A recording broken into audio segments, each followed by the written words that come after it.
Hi అండి. Welcome to my channel. ఒక small request అండి. అందరూ ఛానల్ చూస్తున్నారు, వీడియోస్ చూస్తున్నారు. కానీ సబ్స్క్రైబ్ చేయట్లేదు, లైక్ చేయట్లేదు. Please subscribe and like. గుగ్గిని అంటే ఏమనుకుంటున్నారా? శనగలండి. ఈ రెసిపీ చాలా ఈజీగా చేసుకోవచ్చు. కాకపోతే ముందు రోజు రాత్రే మీరు శనగల్ని నానబెట్టుకొని ఉంచుకోవాలా. తర్వాత రోజు ఏం చేస్తారంటే ఈవినింగ్ మీరు తినాలి అనుకున్నారు అంటే మార్నింగ్ పెట్టుకోవచ్చు. లేదు మార్నింగ్ తినాలంటే నైట్ నానబెట్టుకొని ఉంచుకోవాలండి. శనగల్ని ఇలా కుక్కర్‌లో వేసుకొని వాటర్ ఇట్లా శనగలు పై వరకు వచ్చేంత వరకు పోసుకోవాలి. దానికి ఏం మెజర్‌మెంట్ లేదు. కొంచెం సాల్ట్ ఇంకా పసుపు వేసుకోవాలండి. ఇంకో కీ ఇంగ్రీడియెంట్ ఉంది ఇందులోని. అదే మెయిన్ దీనికి. అదేం లేదండి, బేకింగ్ సోడా అండి. ఇదే వేసుకోవాలి. చిటికెడు వేస్తే సరిపోతుంది. బేకింగ్ సోడా ఎందుకు వేసుకున్నాను అంటే శనగలు బేగా ఉడికిపోతే అది కాక మంచి టేస్ట్ వస్తుంది బేకింగ్ సోడా వల్ల. మీరు అనుకోవచ్చు బేకింగ్ సోడా వల్ల ఏం టేస్ట్ అని. కావాలంటే మీరే ఒకసారి అది వేయకుండా 2 సార్లు ట్రై చేసి నాకు కామెంట్ చేసి చెప్పండి. మీకే తెలిసిపోతుంది. నేనైతే 3 విజిల్స్ పెట్టుకున్నాను. కావాలంటే శనగల్లాగే ఉండాలి అని అనుకుంటే 2 విజిల్స్ పెట్టుకున్నా సరిపోతుంది. లేదు కొంచెం మెత్తగా కావాలంటే 3 విజిల్స్ వరకు పెట్టుకోవాలండి. ఇలా ప్రెషర్ అంతా పోయిన తర్వాత ప్రెషర్ తీసేయాలి.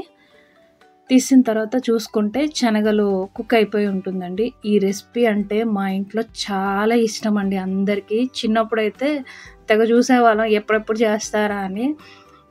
ట్విస్ట్ ఏంటంటే ఈ రెసిపీ అందరూ నార్మల్‌గా చాట్‌లా తింటారు. మా ఇంట్లో ఏమంటే ఉప్మా చేసుకొని దానిపైన ఈ కర్రీ వేసుకొని పచ్చి ఉల్లిపాయలు ఉంటాయి కదా! అవి వేసుకొని తినేవాళ్ళం. భలే టేస్ట్ వస్తది. మీరు కూడా ఒకసారి అలా ట్రై చేసి చూడండి. ఇప్పుడు అవి బాయిల్ అయిపోయాయి కదా! ఇప్పుడు ఒక బాండీలోని ఇలా ఆయిల్ వేసుకోవాలా. ఆయిల్ వేసుకున్న తర్వాత కొంచెం జీరా వేసుకోవాలా. ఎక్కువ ఏం అవసరం లేదు. మీరు ఎంత క్వాంటిటీ చేసుకున్నా కూడా కొంచెమే వేసుకోవాలా. తర్వాత కరివేపాకు వేసుకోవాలా. కరివేపాకు ఇలా వేసుకున్న తర్వాత అల్లం ఉంటుంది కదా! అది కూడా లైట్‌గా కచ్చాపచ్చాగా దంచుకొని వేసుకోవాలా.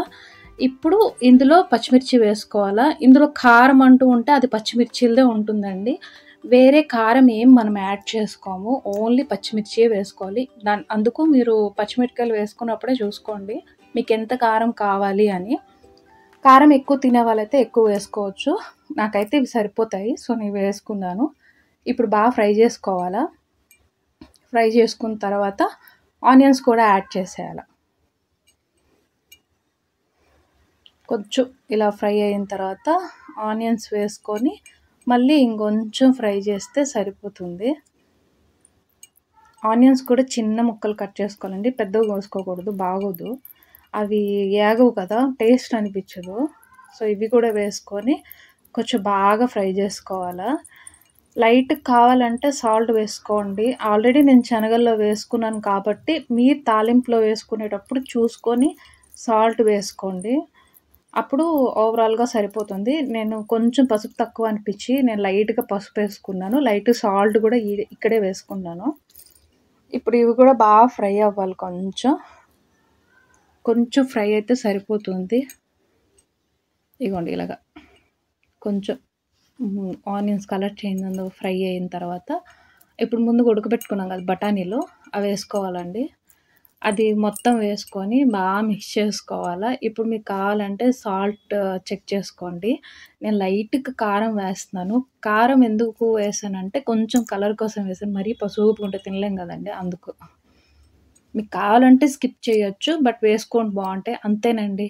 ఇందులో ఇంకేం మసాలాలు వేయం. ఇంకేమి అంటే కొత్తిమీర అంటే సారీ కొరియాండర్ పౌడర్ గానీ, జీరా పౌడర్ గానీ ఏం వేసుకోము. ఇవే వేసుకోవాలి. ఈ 5 ఇంగ్రీడియెంట్స్‌తో మీకు అన్నీ అయిపోతాయి. లాస్ట్‌లో కొంచెం కొత్తిమీర వేసుకొని లైట్‌గా మూత పెట్టుకొని 1, 2 మినిట్స్ ఉంచుకోవాలి అంతేని. కొంచెం బాయిల్ వస్తుంది కదా! అంటే ఇప్పుడు మనం వేసే శనగలు కూడా ఆ తాలింపుని పట్టుకుంటాయి కదా! సో, అంతే. మూత పెట్టేసి తీసిన తర్వాత శనగలు రెడీ అయిపోతాయండి. వీడియో స్కిప్ చేయకుండా చూడండి. ఎందుకంటే మధ్య మధ్యలో మనం ఇంగ్రీడియెంట్స్ కలుపుతాం కదా! మీరు స్కిప్ చేస్తూ చూస్తే అది మీకు అర్థం కాదు. నేనేం వేశాను అని. ఎక్కడో ఒక దగ్గర మిస్ అయిపోతుంటది. మళ్ళీ మీరు రెసిపీ ట్రై చేసిన తర్వాత అది బాలేకపోతే నన్ను తిట్టుకోవద్దు. ఇదిగోండి. ఇప్పుడు చూసారా 2 మినిట్స్ తర్వాత ఇలాగ అయిపోయింది. కుక్ అయిపోయింది కాబట్టి ఆఫ్ చేసేయడమే. Subscribe me.